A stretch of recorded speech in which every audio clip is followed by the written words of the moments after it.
Finally, someone, anyone lead. If there is anything that came through loud and clear in these volatile markets this week, it is that we are sick of this and we are sick of them.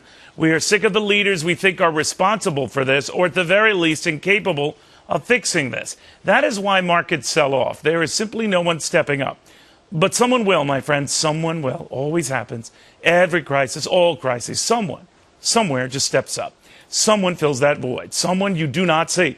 Someone maybe you do see but don't think has a chance. Like I said, it has happened before. Sometimes the guy is right in front of our eyes, like back in 1992, and all the Democrats then challenging a supposedly unchallengeable George Bush Sr.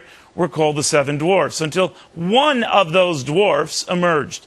His name was Bill Clinton, and soon he wasn't a dwarf. Soon he was a president. Now say what you will of Bill Clinton, he just emerged when no one thought that any Democrat would or could. Weird time, but it really wasn't a unique time. It is a familiar pattern in desperate times. Like back in 1860, when voters turned to a backwoodsman with limited political experience but a lot of common sense. His name was Abraham Lincoln. Or in 1932, when in the midst of a depression, they turned to a New York governor named Roosevelt. Or in England, in the dourest of days, turning to the most dour-looking of characters. His name was Winston Churchill.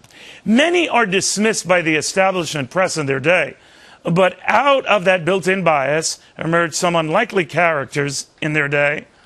Ronald Reagan in 1980, a novice senator named John Kennedy in 1960. Now, I'm not here to judge their politics, again, just their rise.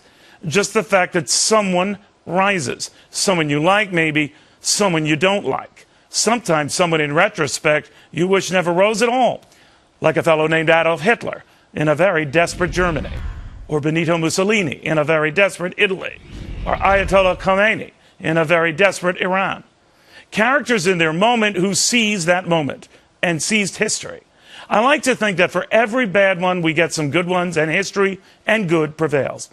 It depends on who ultimately prevails. Likely someone dismissed now, likely someone right in front of us now. We're just not looking. And gosh knows the media is too busy dismissing. Because they will miss it. They always do. Because the silly masses always prove them wrong. It's not only hysterical.